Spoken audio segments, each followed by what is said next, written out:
So today I'm going to be lapping my valves, and there's only a few things you really need. So one, you can pick this up from Harbor Freight. It's like $9. It's a universal valve spring compressor tool. It's not exactly the best thing in the world by any means, but it gets the job done. Now when you get it, it's not going to have this socket on top. It's going to have like this funny thing you have to turn. It's going to hurt your hands. It really sucks to use. So the 5/8 socket fits perfect down the shaft, and you can just weld it on there. It's a lot easier to use that way because then you can just get a 3/8 wrench and just use that. A lot simpler to use. Second thing you'll need is a valve grinding compound. You can pick this up at AutoZone. Super easy to use. Literally just put on the valve itself.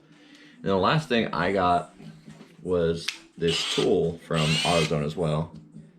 It's a valve lapping tool. Now there's supposed to be 2 suction cups on this. They just slide right over this like that. But what I did to make life easier is you can take that suction cup off. I use a small one because I think it works a little better. And you put the end of it in a drill and then do that to lap your valves, and it's a lot quicker that way.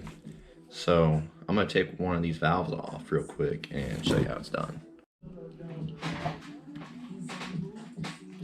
I'm gonna start with this one all the way over here. I'm gonna get my tool down as far as you can. You don't want to do it like towards the top because then it's not actually gonna compress the spring. You want to get it down as far as you can on the spring itself.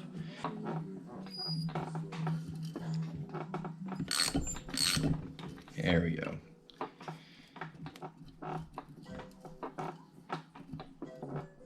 All right. So when you run it down this far, the valve keepers are already kind of pointing out. So you want to grab a magnet or something. Take a magnet and just pull this little keeper out.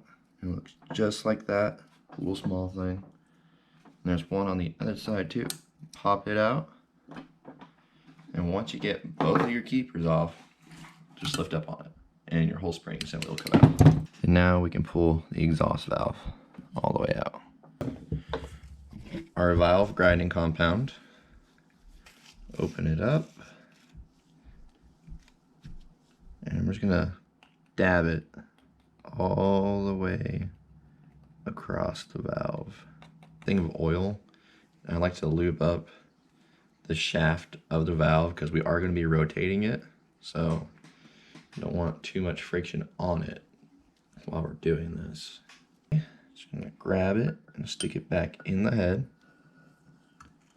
just like that.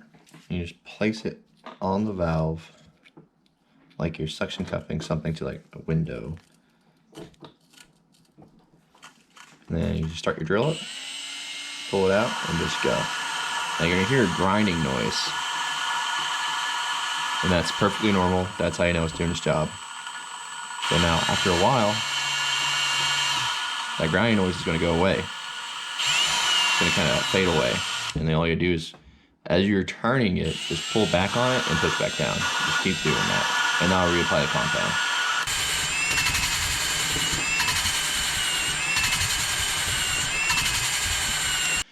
And now I'm just going to grab a shop towel, clean up the valve.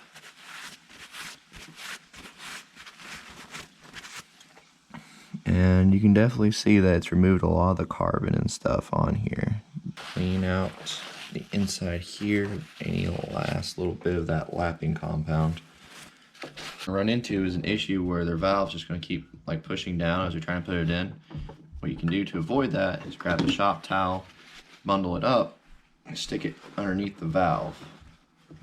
The spring down on top of it, and grab the keepers. And what I like to do is I like to hold up on the spring itself as I'm loosening it so that the keepers stay in place. Now your valve is lapped and you only have this many more to go. If you guys have any questions about how I did this or what tools, anything like that, just drop them in the comments and I'll answer them the best I can.